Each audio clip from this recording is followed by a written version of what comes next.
My name is Lucy. I'm in my late 30s, and for most of my adult life, work has been the place where I believed character mattered more than performance.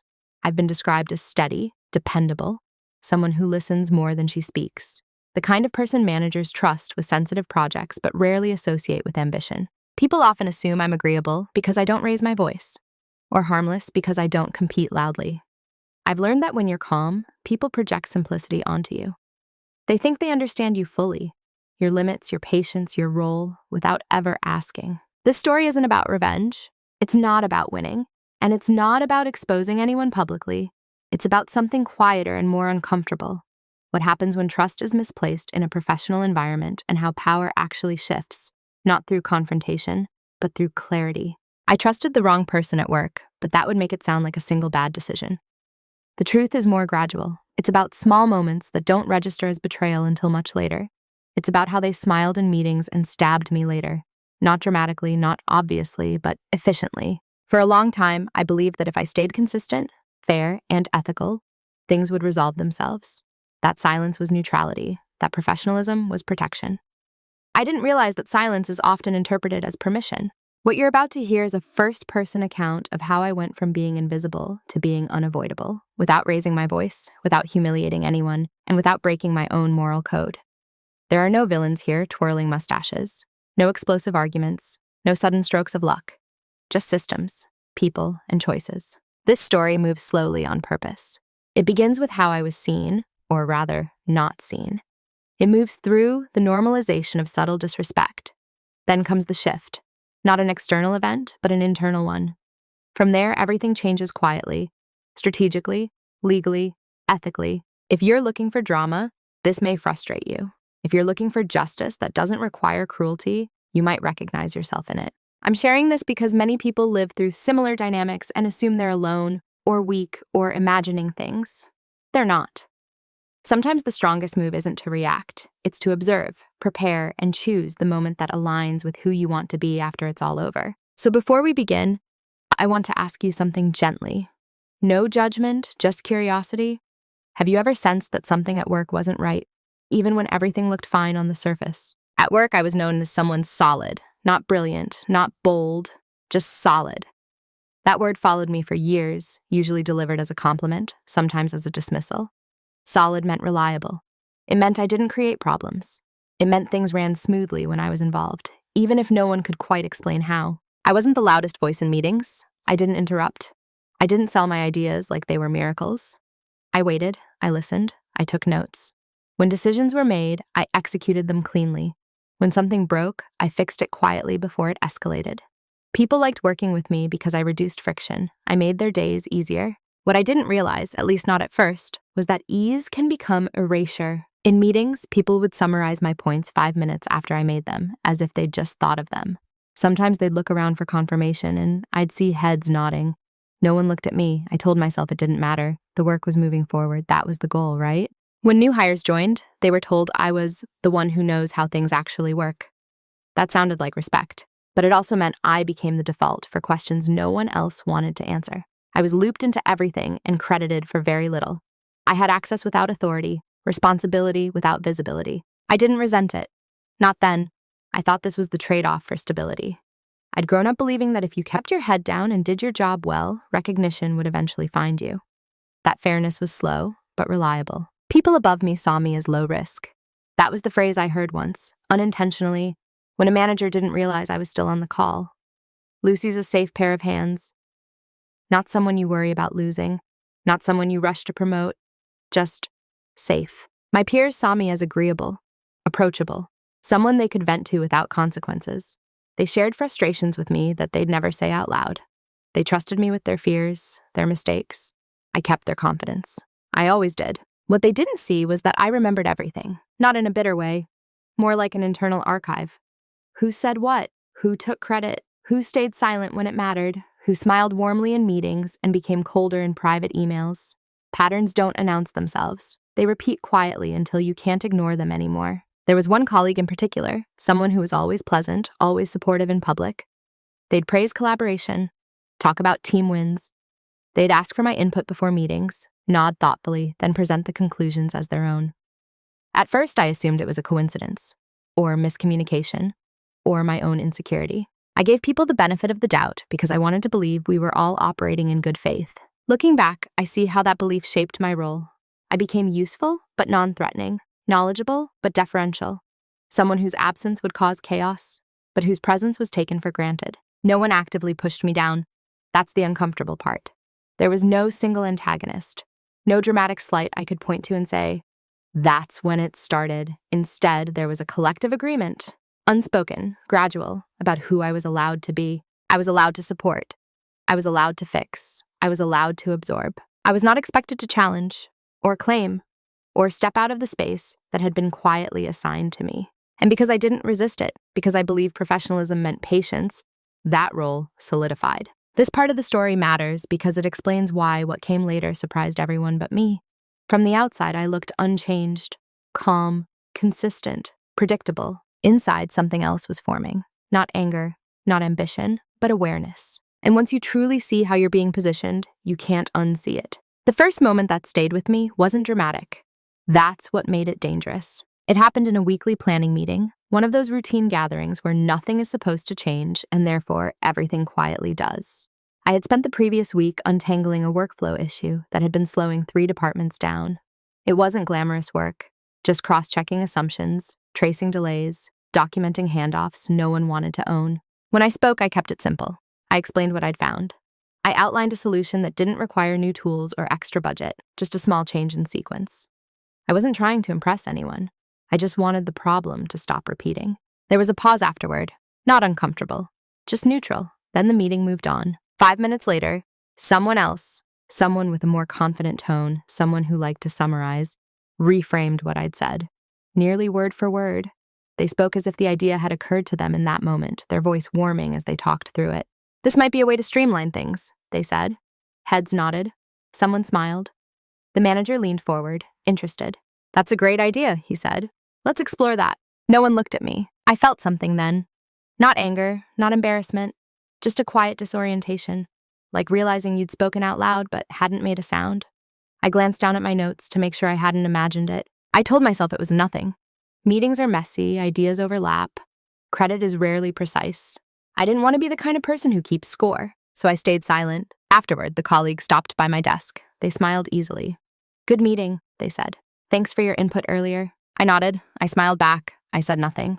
That was the cut. Small enough to ignore, clean enough to dismiss, but precise. What made it linger wasn't the loss of credit. It was the realization that this could happen so easily, that my contribution could be absorbed and represented without resistance, that my silence made it seamless. I watched closely after that, not suspiciously, just attentively. I noticed how often ideas traveled this way, how often I was consulted privately and excluded publicly, how feedback flowed upward without my name attached, how praise moved laterally and settled elsewhere. No one else seemed bothered.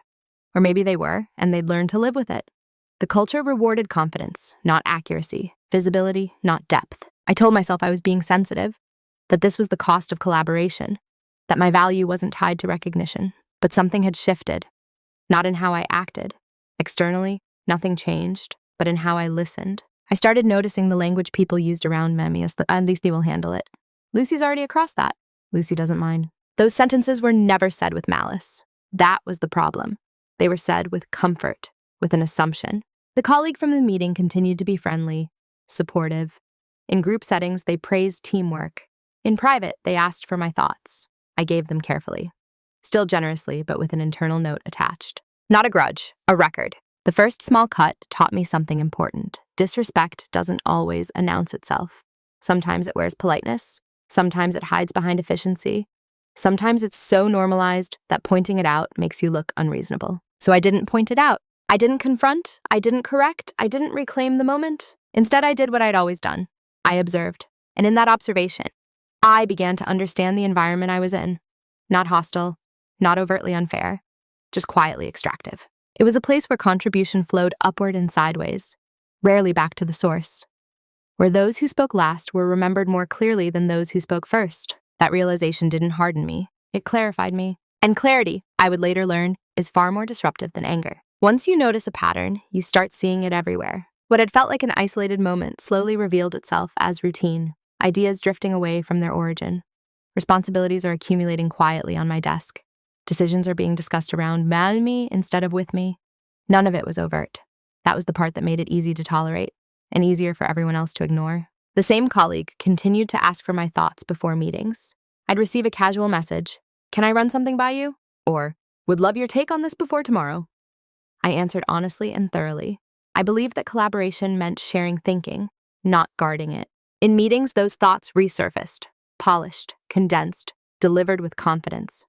I watched them land cleanly, accepted, without friction. I told myself it was fine, that I didn't need to be the face of every solution. That influence mattered more than visibility.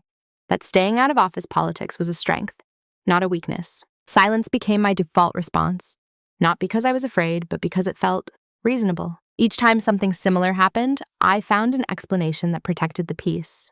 They probably didn't realize. It's not worth making it awkward. I don't want to seem territorial.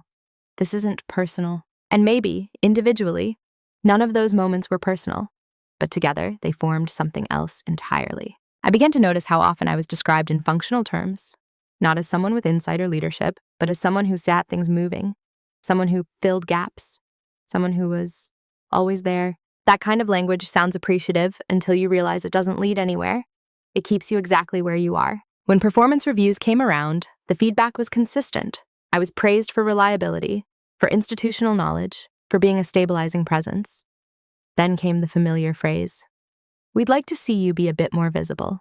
Visible how, I wondered? Louder? More assertive? More comfortable taking space that no one seemed willing to make room for? I asked once gently, what would visibility look like in practice? The answer was vague. Just speak up more. Put yourself out there. As if I hadn't been speaking all along, just without claiming the spotlight. So I adjusted slightly. I spoke earlier in meetings. I restated my points more clearly.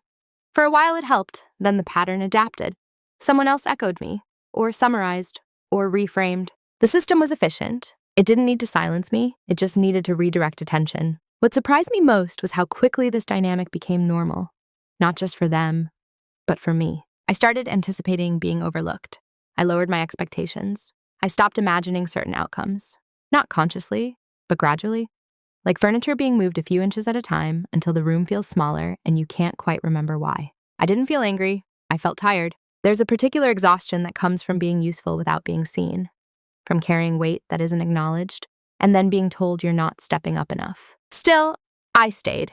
I believed in the work. I liked my team. I trusted the process. I thought patience would pay off. And if I'm honest, part of me took pride in being indispensable, in knowing that things would unravel without my involvement. That knowledge felt like security. But indispensability without authority is a trap.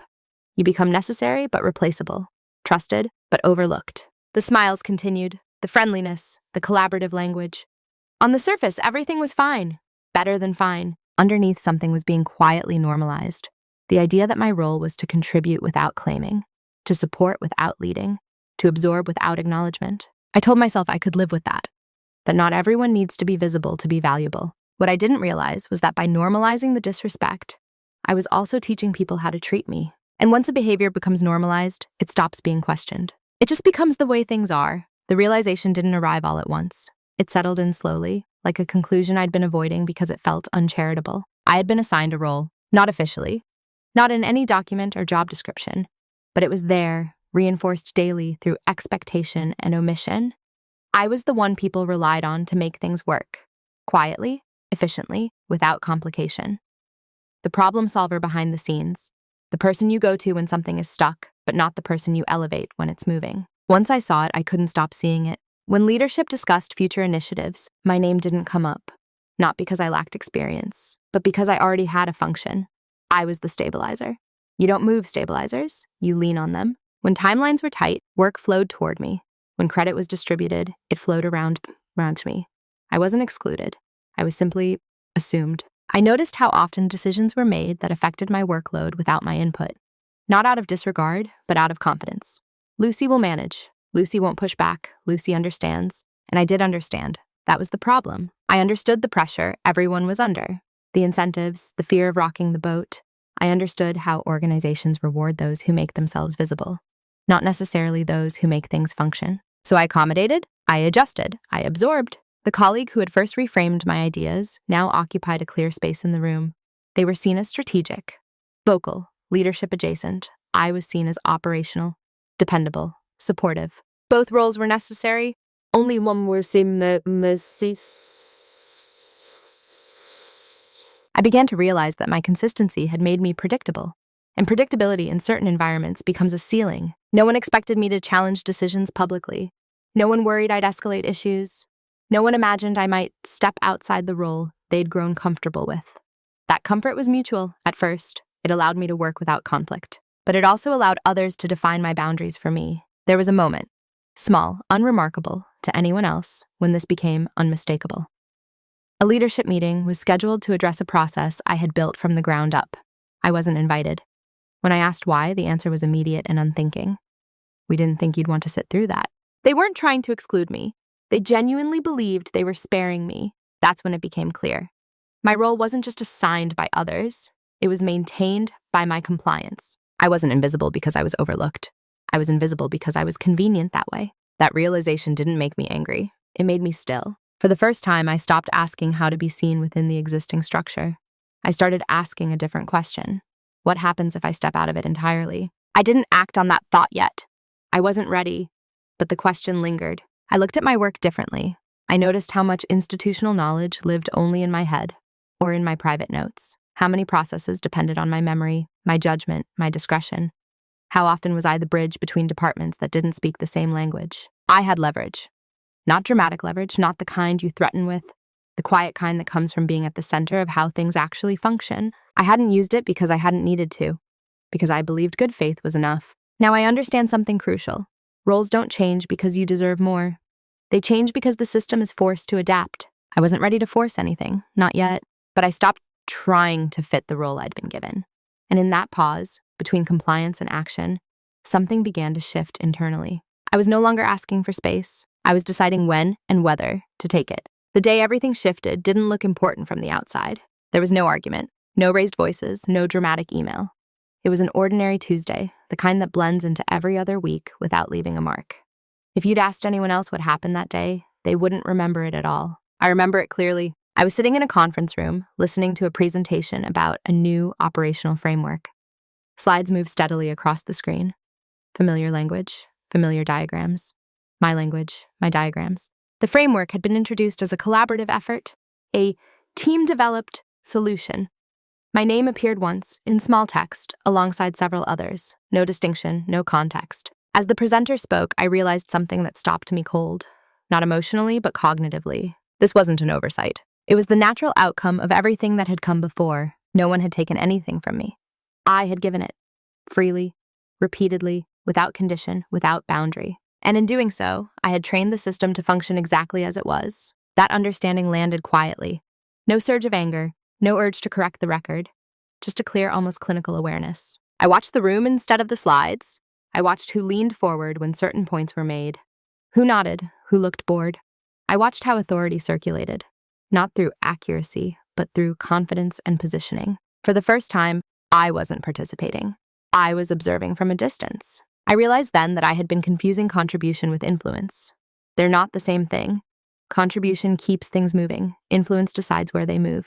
I had spent years perfecting the first and assuming the second would follow. It hadn't. When the meeting ended, people gathered their things.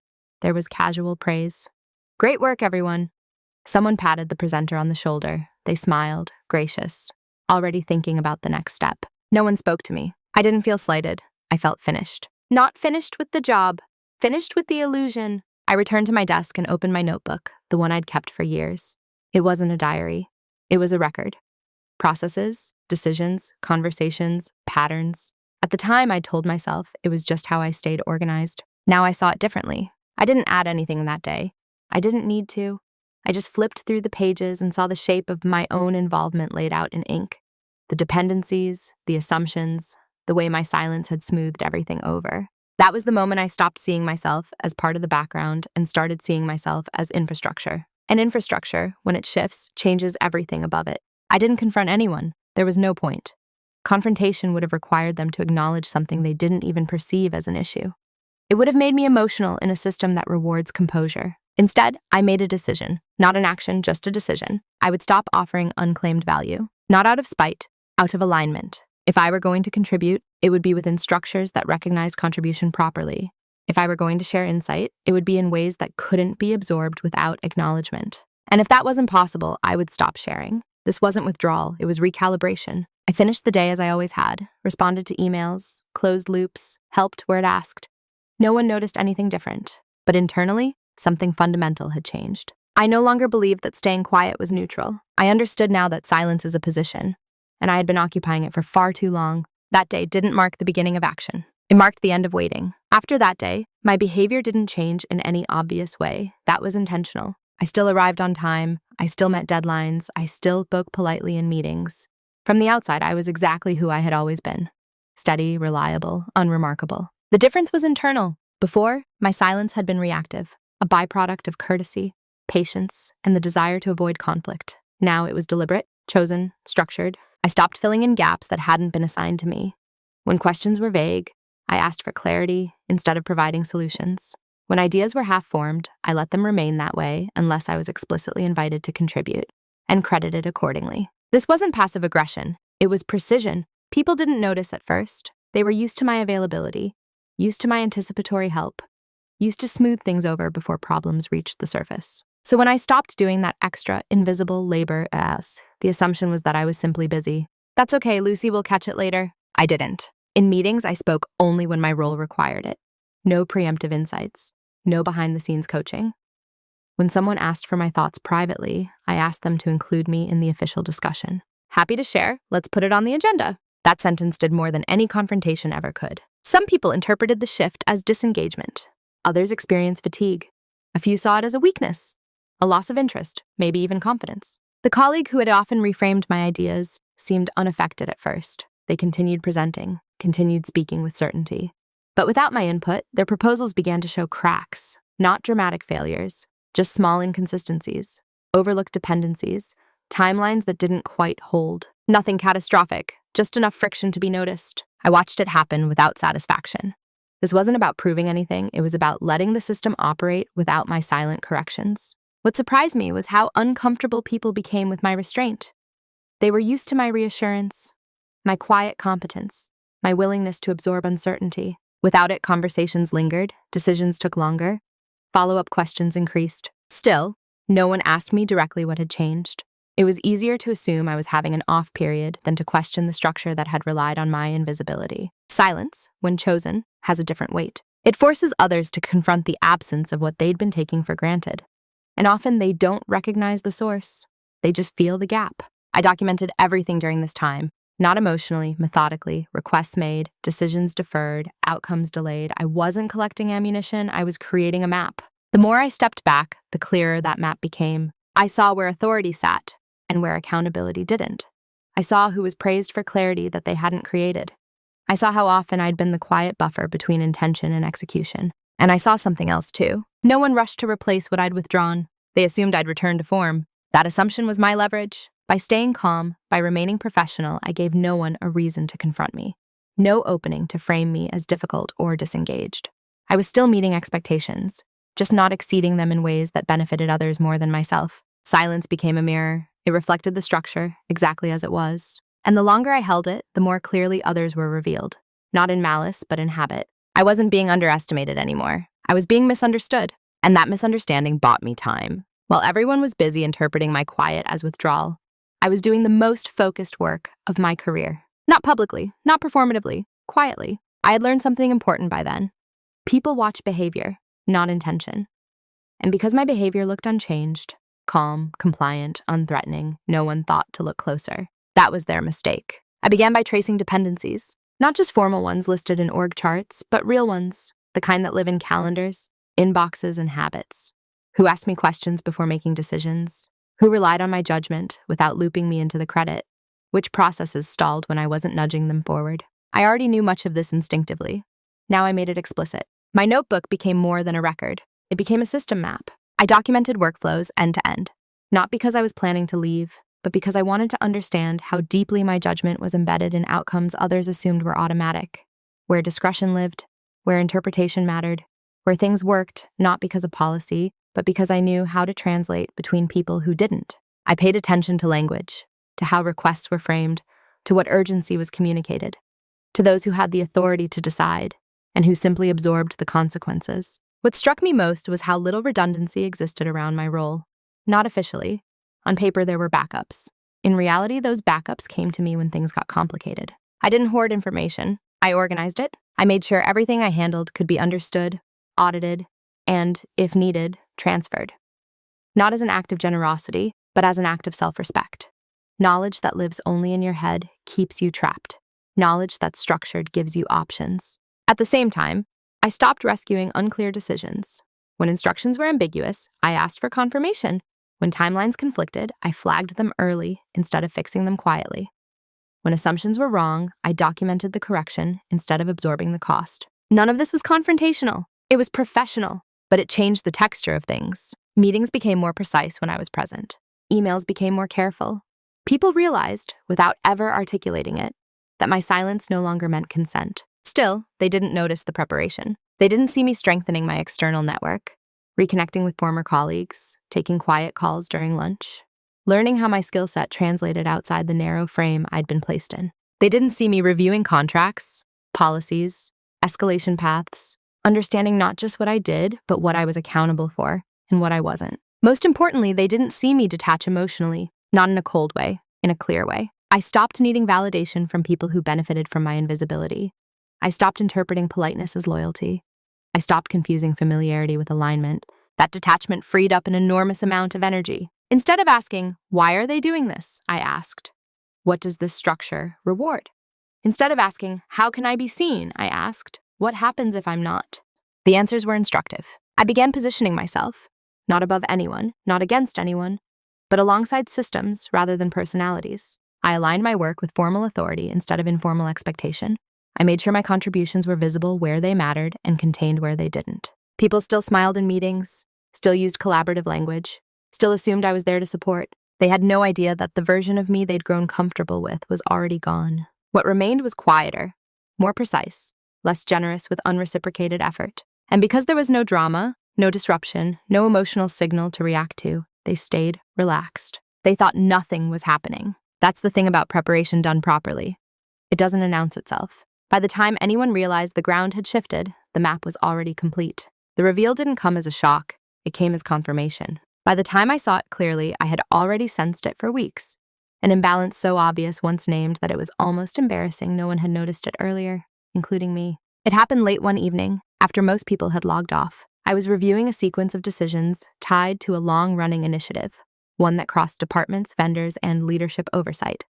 On the surface, it looked robust, well-documented, approved at multiple levels. In practice, it hinged on a single thing, my judgment. Not my title, not my authority, my discretion. I was the one translating vague executive intent into operational reality, the one resolving contradictions between departments that didn't speak directly, the one quietly choosing which interpretation of a policy made sense in context, and which didn't. None of that was written down, not because anyone was hiding it, but because it had evolved that way, over time, through trust, through habit, through my willingness to absorb uncertainty so others didn't have to. I traced the chain carefully.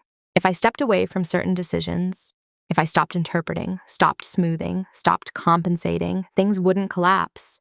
That was important. This wasn't about fragility, but they would slow down, and in slowing, they would become visible. Delays would require explanations. Explanations would expose assumptions. Assumptions would lead back to the places where my invisible labor had once filled the gap. That was the leverage. Not destructive, not punitive, structural. I sat with that realization longer than I expected. There was no thrill in it, no sense of triumph, just a steady, grounding clarity. For years, I had thought leverage came from position or personality, from being louder, sharper, and more aggressive. What I saw now was different. Leverage comes from understanding where value is quietly created and who absorbs the cost of making things look effortless. I didn't rush to act. That would have betrayed the point. Instead, I reviewed my documentation with new eyes, not as a personal archive, but as a mirror of organizational reality. I saw where accountability had been blurred, where expectations had drifted, where my role had expanded without formal recognition or protection. I also saw where my boundaries had been too soft. That was on me. The reveal wasn't about what others had done wrong. It was about what I had allowed by confusing helpfulness with obligation. Once I saw that, everything recalibrated. I stopped feeling defensive. I stopped needing to justify my restraint. I stopped worrying about how my choices might be perceived by people who hadn't questioned the benefit of my silence. I wasn't planning an exit, not yet. I wasn't planning a confrontation, not at all. I was planning alignment between effort and authority, between responsibility and recognition, between who I was and how I moved through the system. And alignment, I realized, sometimes requires withdrawal before re-engagement. I closed my notebook that night and didn't write anything new. There was nothing left to capture. I had what I needed. The next step wasn't about exposure. It wasn't about forcing anyone to admit anything. It wasn't even about change in the traditional sense. It was about choice. Once you see leverage clearly, you don't need to use it aggressively. You just need to stop pretending you don't have it. That knowledge alone changes how you stand in a room, how you answer questions, how you decide what to carry, and what to let fall where it naturally will. I went to sleep that night calmer than I'd felt in months. Not because things were resolved, but because for the first time I knew exactly where I stood. Once you understand where leverage lives, you reach a quiet crossroads. It's not dramatic. There's no countdown, no ultimatum, just a narrowing of possibilities until only a few paths remain. And you know instinctively that whichever one you choose will close the others permanently. I gave myself time at that point. Not because I was unsure, but because I wanted to be precise. I listed the options honestly. I could speak up, formally, carefully, name the imbalance, ask for recognition, request a clearer role. That path was familiar. It appealed to the part of me that still believed clarity automatically produced fairness. But I also understood the risk. Speaking up would require others to admit something they hadn't experienced as intentional. It would trigger defensiveness, reframing, and selective memory. Best case, I'd be labeled assertive. Worst case, difficult. Either way, the structure would remain largely intact. I could stay as I was, continue performing the role I'd been assigned, just with better boundaries. Do good work, keep my head down, accept the trade-off. There was comfort in that option. Stability, predictability, but it came with a cost I was no longer willing to pay. Self-erasure. The third option was the quietest and the most final. I could step fully into alignment with my actual value, even if that meant disrupting the equilibrium others relied on. Not by force, by withdrawal, by choosing not to compensate for gaps that weren't mine to fill. That option didn't involve threats or announcements. It involved consent, specifically the removal of it. I sat with that realization for days. The question wasn't, what do I want them to see? It was, who do I want to be when this is over? I didn't want vindication. I didn't want apologies. I didn't even want recognition from people who had benefited from not giving it. I wanted coherence. I wanted my effort to match my authority. My responsibility is to match my voice. My presence is to be intentional, not assumed. Once I framed it that way, the decision became obvious. I chose the irreversible option. Irreversible doesn't mean dramatic. It means you stop doing things you can't unsee. You stop returning to versions of yourself that no longer fit. I didn't announce the decision. I didn't document it. I simply began acting in accordance with it. I declined a request that fell outside my scope and redirected it appropriately. I asked for formal ownership before taking on responsibility. I let a timeline slip that I would once have quietly saved. Nothing collapsed, but nothing smoothed itself over either. That was the point. The system began encountering itself. People noticed friction without knowing where it came from. Meetings ended without resolution. Follow-ups multiplied. Questions circled without landing. Still, no one confronted me. The discomfort was diffuse, hard to assign, easy to rationalize. I remained calm throughout, polite, consistent. There was no emotional signal to latch onto, no conflict to point at, just a subtle but undeniable shift in how things moved. Inside, I felt steady, not empowered, grounded. Choosing the irreversible path didn't feel like leaving. It felt like arriving at a version of myself that no longer negotiated her own boundaries for the sake of harmony. I knew there would be consequences. I just didn't know when they'd surface, or how visible they'd be. But I also knew this. Once you stop compensating for dysfunction, you can't be blamed for what it reveals. And I was finally willing to let things be revealed. Once the decision was made, the rest became procedural. That might sound cold, but it's the truth. There was no emotional charge behind what came next. No sense of urgency, just a series of quiet, deliberate steps taken in the right order. I reviewed my role formally, line by line. My job description, my contract, the language around scope, authority, and accountability. I noted what I was responsible for and, just as importantly, what I wasn't. There was a gap, a significant one. Much of what I'd been doing lived in that gap. Not out of obligation, but out of habit. So I began closing it. I aligned my actions strictly with documented responsibility. When asked to make judgment calls outside that boundary, I requested written confirmation. When expectations drifted, I redirected them back to the formal owners. This wasn't defensive, it was clean. At the same time, I took care of things people didn't associate with conflict at all. I reviewed compensation benchmarks, updated my resume, not because I was planning to leave immediately, but because clarity requires options. I spoke discreetly with a mentor outside the organization, not to complain, but to calibrate. Every move was reversible, except one. I stopped making myself indispensable in ways that weren't acknowledged. That change was subtle enough to go unnoticed at first. People assumed I was being efficient, focused, maybe even proactive about workload management. No one connected it to a deeper shift because nothing had happened that required interpretation. That's the advantage of moving in silence. You don't trigger alarms. You don't invite narratives. I continued documenting outcomes, not just delays or friction, but responses. Who stepped in when I stepped back? Who hesitated? Who escalated? The absence of my intervention revealed more than my presence ever had. What surprised me was how quickly uncertainty traveled upward. Small questions that had once been resolved quietly now required meetings. Meetings required alignment. Alignment requires authority. And authority, exposed, has weight. Still, no one looked at me. I wasn't defiant. I wasn't withdrawn. I was exactly as responsive as my role required, and no more. Behind the scenes, I made one additional move, a protective one. I ensured that everything I had built, every process, every system, was documented in a way that was accurate but neutral. No editorializing, no commentary, just clarity. If someone else took it over tomorrow, they could follow it, but they'd also see exactly where decisions required judgment, where context mattered, where experience couldn't be automated. That documentation wasn't a threat, it was a boundary. And boundaries, when set quietly, change dynamics without announcing themselves. Days passed, then weeks. People adjusted to the friction instead of addressing it. That told me everything I needed to know. They weren't ready to ask why things felt heavier. They were still hoping it was temporary. I let them hope. Moving in silence isn't about hiding. It's about not explaining yourself to people who haven't asked and wouldn't hear the answer anyway. By the time the consequences began to surface, my position was already clear. I wasn't waiting for permission. I was waiting for reality to catch up. The first consequences didn't look like consequences. They looked confused. A project that usually moved smoothly stalled for reasons no one could quite articulate. A decision looped back for clarification that would once have been handled in a single exchange. A meeting ended with more questions than answers. Individually, these moments were insignificant. Collectively, they created a sense of drag. People started saying things like, "This feels harder than it should be," or "We're missing something," without being able to name what that something was. They weren't missing a tool or a resource. They were missing an unspoken function, me. But because I was still present, still responding, still attending, still polite, the absence wasn't obvious. It was diffuse, hard to trace. No one could point to a moment where things broke. They just slowed. I watched the organization experience itself without my silent corrections. Not with satisfaction, with curiosity. It was revealing to see how quickly uncertainty escalated when it no longer had a quiet place to land. Questions that once stopped at my desk now traveled upward. And upward they became heavier. Managers asked for updates more frequently. Leaders requested alignment sessions. Decisions that had once been made confidently were deferred.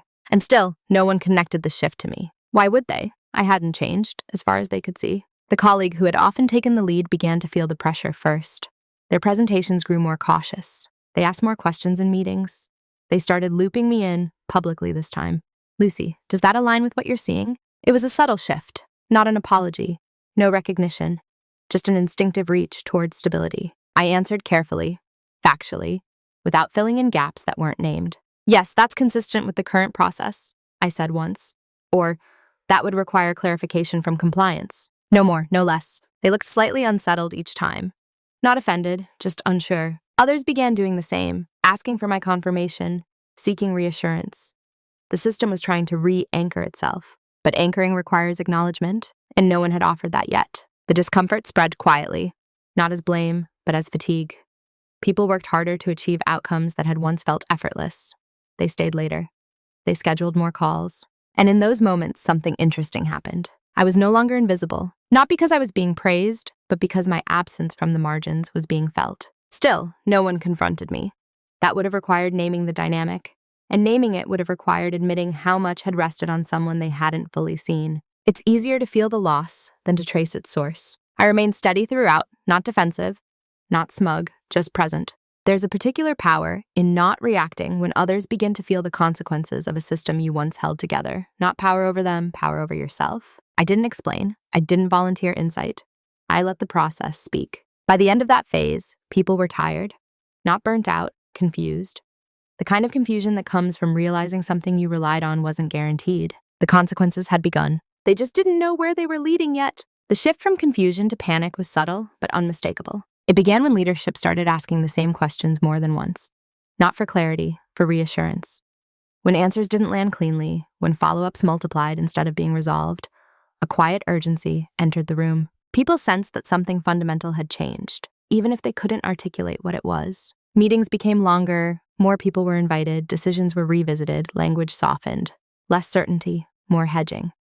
The organization was trying to correct itself without knowing what it had lost. That's when the first attempt to fix things appeared. A senior manager asked to meet with me privately. The tone was warm, casual, concerned. "We've noticed some friction lately," they said. "Just wanted to check in, make sure everything's okay." It wasn't an accusation. It was a reach. I told the truth, but not the whole story. "I'm doing well," I said, "just focusing on what's within my scope." They nodded, relieved. The conversation moved on. They hadn't been looking for insight. They'd been looking for reassurance. What they didn't understand was that reassurance was no longer mine to give. Soon after, responsibilities that had once been implicitly mine were redistributed. Hastily, awkwardly. New owners were named without full context. Expectations were set without understanding the nuance they carried. The result wasn't failure, it was inefficiency. Processes technically moved forward, but without coherence. Decisions were made, then revised. Solutions were implemented, then quietly undone. People started referencing how Lucy used to handle it, not to me, to each other. That's when regret entered the picture. Not personal regret, but systemic. The organization was realizing too late that it had relied on something it hadn't protected. Someone asked if I could help get things back on track. Not officially, not publicly. In a side conversation, framed as collaboration. I listened, I nodded. Then I asked a simple question. Who owns the final decision? There was a pause. They named someone who wasn't me.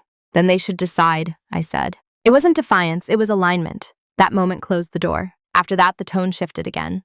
Less warmth, more urgency. Meetings became more formal. Emails are more careful. People started documenting things that had once lived in conversation. They were trying to rebuild the structure on the fly. But a structure built in panic is rigid. It doesn't breathe. It doesn't adapt. And it certainly doesn't replace judgment. By then, it was clear. Whatever had been lost couldn't simply be restored by asking nicely. Not because I was withholding, but because the conditions that had allowed my quiet contribution no longer existed. Trust had been replaced by caution, assumption by process, informality by escalation. The organization had changed its own texture, and I had changed with it. There was a moment, brief, human, when I felt something like sadness. Not for myself, but for what might have been possible if awareness had come earlier. But sadness isn't a reason to reverse alignment. By the time people realized that something essential had shifted, the system had already adapted around the absence. Poorly, perhaps, but adaptation had begun. And once adaptation begins, reversal is almost impossible. They weren't facing my resistance. They were facing the consequences of a structure that had depended on invisibility and lost it. The confrontation, when it finally came, was almost anticlimactic. It happened in a small meeting room with the blinds half open, late in the afternoon. No agenda, no HR present. Just two people sitting across from each other, both aware that something had shifted and neither pretending otherwise. The colleague, the one who had smiled in meetings, who had carried my ideas forward as if they were communal property, looked tired, not guilty, not defensive, just worn down by a system that was no longer cushioning their confidence. "I wanted to talk," they said. "Things feel different lately." I nodded. I didn't fill the silence. They continued. "You've always been such a steady presence, and recently it feels like you've pulled back." That word again. Pulled back. As if I'd been extending myself beyond reason all along, which in a way I had. "I've been focusing on my defined responsibilities," I said calmly. They frowned slightly. "But you used to help connect things, smooth things out." "I still do," I replied, "when it's within my role." There it was, the boundary, spoken plainly. They shifted in their seat. I guess I didn't realize how much we relied on that. I looked at them then, not sharply, just directly. "That reliance was never discussed," I said, or acknowledged. There was no accusation in my voice, just a statement of fact. They were quiet for a moment, then carefully. "If we'd known, maybe we could have handled things differently." "Maybe, but maybe lives in the past." "I didn't hide anything," I said. I just stopped compensating." That was the closest I came to confrontation. They exhaled slowly, as if something had finally been named. Not blame, reality. I never meant to take credit for your work, they said. It sounded true, or at least sincerely believed. I know, I replied, and I did know. That's what made this situation harder to explain to others. There was no villain, just patterns. Intent doesn't erase impact. The conversation didn't resolve anything. It didn't need to. There were no apologies offered and none requested, just an understanding, belated, incomplete, that the dynamic they'd been comfortable with had ended. Before we stood to leave, they asked one last question. Is there any way we can go back to how things were? I considered it, not for effect, for honesty. No, I said, but there's a way forward. It just looks different. They nodded, not in agreement, in acceptance. That was it. No raised voices, no emotional release, no dramatic closure. The confrontation wasn't about settling scores. It was about confirming what had already become true. I walked out of that room lighter, not because I'd won, but because I hadn't compromised myself to preserve a dynamic that no longer fit. Quiet dominance doesn't announce itself. It just refuses to return to silence. Who I am now is not the opposite of who I was before. That's important. I didn't become colder, or sharper, or more guarded. I didn't lose my capacity for cooperation or empathy. I didn't start seeing everyone as a threat. What changed was the relationship between my values and my behavior. Before, I believed professionalism meant absorbing discomfort so others didn't have to feel it. That being easy to work with required me to be endlessly flexible. That if I stayed patient long enough, clarity and fairness would arrive on their own. Now I understand that professionalism also means definition. That clarity without boundaries is just exposure. That fairness requires structure, not hope. I still work carefully. I still listen. I still speak without raising my voice. But I no longer confuse silence with virtue. I choose when to be generous. I choose when to step in and when not to. I choose visibility where responsibility exists and restraint where it doesn't. That choice has changed how people interact with me. They're more specific now, more prepared, less casual about assuming my involvement. When they ask for my input, they name it. When decisions are made, ownership is clearer. Not because I demanded it, because I stopped erasing myself. There's no bitterness in that, just alignment. I no longer take pride in being indispensable. Indispensability is a vulnerability disguised as loyalty. I take pride in being coherent, in knowing that if I contribute, it's intentional and acknowledged. The environment around me has changed too. Some people adapted, others drifted away. A few became distant, not hostile, just less comfortable without the old dynamic. That's okay. Relationships built on unspoken extraction don't survive boundaries. They weren't designed to. What I've gained instead is something quieter and more durable: self-trust. I trust my judgment enough not to over-explain it. I trust my work enough not to overperform it. I trust my values enough to let systems reveal themselves rather than forcing outcomes. And I trust that walking away from invisibility doesn't require drama. If there's one misconception I want to correct, it's this. Choosing yourself doesn't mean choosing against others. It means choosing not to disappear for their convenience. I didn't burn bridges. I didn't seek revenge. I didn't humiliate anyone. I simply stopped being the silent infrastructure holding up a structure that refused to see me. And in doing so, I became visible to myself. That more than anything changed how I move through the world. There's a version of this story that could have ended louder. It could have included accusations, public reckonings, a moment where everything was finally said and everyone knew exactly who was right and who was wrong. But that version wouldn't have been honest, because the most difficult workplace betrayals don't come from enemies. They come from environments that benefit from your silence while praising your character. From people who smile in meetings and never question where the value they present actually came from. For a long time, I believed trust meant endurance. That loyalty meant staying quiet. That integrity required me to absorb more than I was asked to carry. What I learned instead is simpler and harder. Trust without boundaries isn't trust. Loyalty without reciprocity is extraction.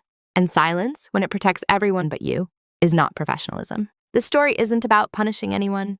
It's about refusing to disappear. Quiet dominance doesn't look like winning. It looks like clarity, like stepping out of roles you never agreed to play, like letting systems experience the weight of what they once took for granted. Nothing miraculous happened. No one suddenly apologized or changed overnight. There was no dramatic redemption. What happened was more realistic and more lasting. I changed my alignment, the system responded, and I stayed intact. If you're listening to this and thinking, this feels familiar, I want you to know something. Noticing the pattern doesn't mean you're bitter or ungrateful. It means you're aware. You don't owe anyone endless access to your effort. You don't owe silence to people who benefit from it. And you don't need to raise your voice to be taken seriously. Sometimes the most powerful move is simply to stop compensating. Let the friction appear. Let the questions surface. Let responsibility find its rightful place. And then decide, calmly, and then constantly, deliberately, who you are willing to be in that reality. I didn't tell this story to offer a blueprint. Every situation is different.